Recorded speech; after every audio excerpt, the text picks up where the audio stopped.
श्रीलंका के स्पिनर्स बहुत अच्छे हैं, आज उन्होंने 10 विकेट्स ली, क्या कहेंगे हमारी स्ट्रैटेजी? श्रीलंका की बॉलिंग बहुत अच्छी है।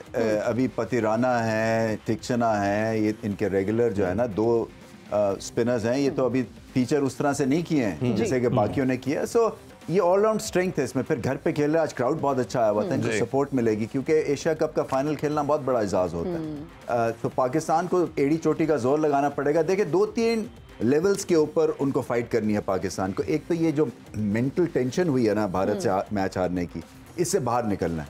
तो उसके तरीका ये होता है कि डे ऑफ लें आप और कुछ ना करें, just have a relaxing day, pool side पे आप बैठे बात करें, जनरल चिट चैट, और क्रिकेट के बारे में मत सोचें। एक उसका दूसरा तरीका ये होता है कि आप फिर प्रैक्टिस कैजुअल कर देते हैं कि जिसको ज़रूरत है, जिसने जाके कोई फोकस करना है सर्टन अपनी डेफिशिएंसीज पे, वो चला जाते हैं वो टीम के साथ। मगर ओवरऑल इसको सिस्टम से निकाल के एक न्यू बिगिनिंग की तरफ जाना है। और न्यू बिगिनिंग में अच्छी बात यह है कि श्रीलंका का ये समझेगी कि बीटेबल है साइड, इसलिए कि ऑफ लेट श्रीलंका के खिलाफ हम बहुत अच्छा खेले, टेस्ट सीरीज जीते हैं।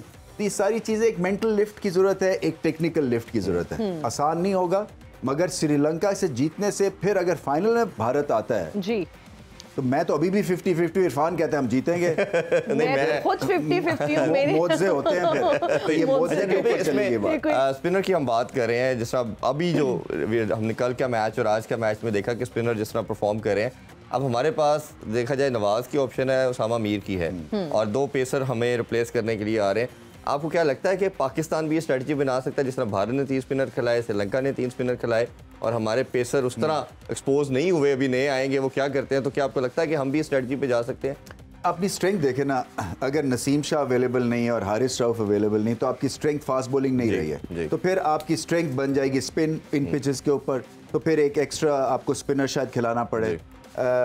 उसके ऊपर ऑप्शंस हैं, जैसे आपने कहा लेफ्ट आर्म है उनके पास, कितने लेफ्ट हैंडर्स है, क्योंकि लेफ्ट हैंडर्स के लिए लेफ्ट आर्म के जो एंगल है वो आसान हो जाता है। तो क्या आप लेग स्पिनर 2 खिलाएंगे?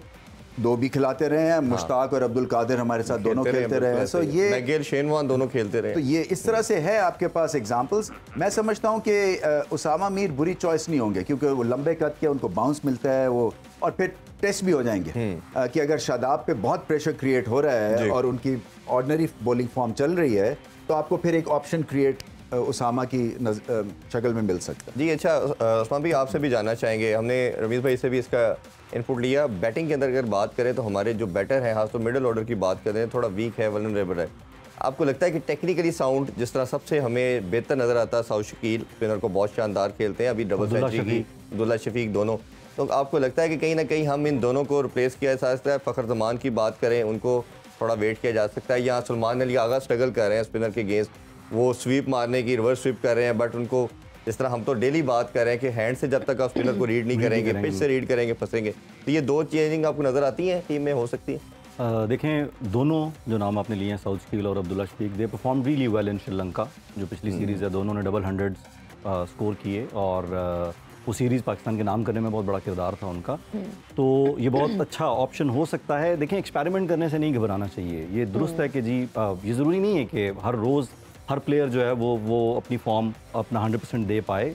उसमें फिटनेस है, mentally sometimes you are not there, आप नहीं परफॉर्म कर पाते। जैसे फ़खर जमान जो है वो एक लंबे अरसे से फंस रहे हैं ओवरऑल, तो फ़खर जमान की जगह फिर सलमान अली आगा जो हैं वो दरमियान में नीचे जो है वो स्पिन के खिलाफ, तो खैर बाबर आजम भी स्ट्रगल करते हैं थोड़ी सी, लेकिन ये कि अगेन वही बात है टेक्निकली कि आप हैंड से रीड करें, आप बॉल की जो है वो फ्लाइट। और आज जिस तरह वो श्रीलंकन बॉलर्स ने जो बिल्कुल सिंपल, और रमीज़ भाई भी बात कर रहे थे ना प्रोग्राम के आगाज़ में शुरू में, कि बिल्कुल लास्ट मिनट पे जो स्पिन है उस चक्कर में अगर आप पढ़ेंगे और आप हैंड से रीड नहीं करेंगे तो आप फंसेंगे। तो यकीनन ये एक अच्छी चॉइस हो सकती है कि साउथ शकील या अब्दुल्ला शफीक दोनों को, या one of them could be tried इसमें ओवरऑल। भी इसमें आपसे भी मैं ज़रूर जानना चाहूँगा, ओबियसली अब ये काफ़ी एक डिलेमा बन चुका है, हमारी टर्बुलेंस में आ चुकी है टीम। क्या बेसिक अप्रोच या माइंडसेट होना चाहिए, कंसिडरिंग दिस फैक्ट कि हमारा मेन जो लीथल अटैक था, हारिस रऊफ खास तौर पे बात करना चाहें, शहनशाह को भी बहुत रन हो गए हैं, ऑलमोस्ट 79 उन्होंने कल कंसीड किए, फ़हीम को भी 73 हुआ, तो प्रेशर बहुत ज़्यादा है। शादाब आप सबसे बड़ा लीथल अपना वेपन समझते थे मिडल में, बॉलिंग और बैटिंग में, वो भी स्ट्रगल कर रहा है। तो इस सारी सूरत हाल में क्या 1-2 चीज़ें ऐसी हैं जो टीम को ठीक करनी है और फिर उन्होंने अपलिफ्ट कर सकते हैं? देखिए, जहाज़ में जब टर्बुलेंस होती है ना, तो वो ऑक्सीजन मास्क गिर जाता है, फिर बेल्ट आपको लगानी पड़ती है, कुछ ऐसा ही हाल हो रहा है ये।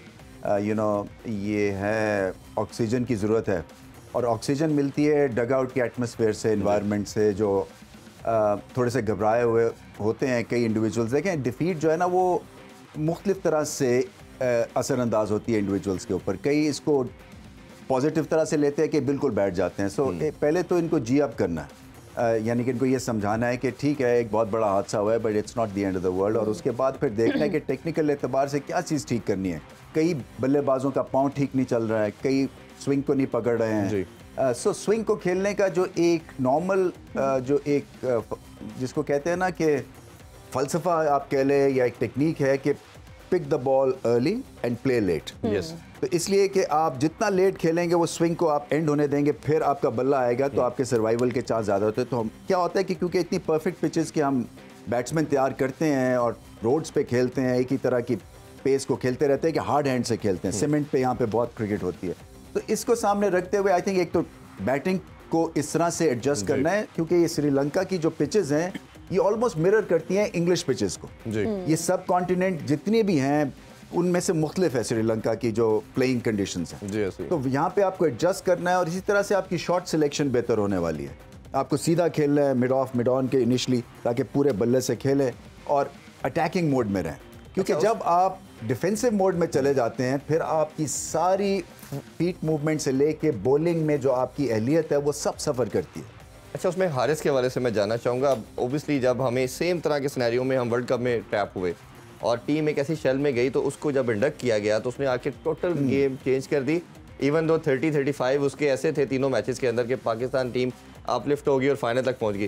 तो आपको लगता है कई दफ़ा ऐसा इंजेक्शन बड़ा ज़रूरी होता है कि हमें ये ज़रूरी है? देखें वो क्या करते हैं कि वो आके सारा प्रेशर ऑपोजिशन पे डाल देते हैं। तो अगर सपोज से 25 रन भी करते हैं वो या 30 भी कर देते हैं, वो भी गुड इनफ है इस वक्त पाकिस्तान की जो हालत है टॉप ऑर्डर में, क्योंकि 30 रन अगर आपको वो 2 ओवर में दे देते हैं तो इसका मतलब ये है कि एकदम से प्लान बी इनिशिएट करना पड़ता है या एंगेज करना पड़ेगा श्रीलंका। बिल्कुल ऐसे ही। तो ये कर सकते हैं। और फिर ऑन द डे ये मैच विनर है। एलपीएल में मैंने देखा है 2-1 इनिंग्स खेले 70-80 ऐसी गंदी पिचेस पे बहुत शानदार और क्लीन हिटिंग की थी उन्होंने। तो जरूर खिलाना चाहिए। दहानी को अब बुलाने की बात करें, दहानी का बहुत ही ऑर्डिनरी एलपीएल गया था जी। तो मैं हैरान हुआ हूँ कि उनके देखें ना, जब आप सिलेक्शन कर रहे होते हैं तो आपको देखना पड़ता है और चाहिए कि एक जो फास्ट बॉलर था वो 12th मैन उसको बना दिया था आफ्टर 2 या 3 मैचेस के उसकी एलपीएल की टीम ने।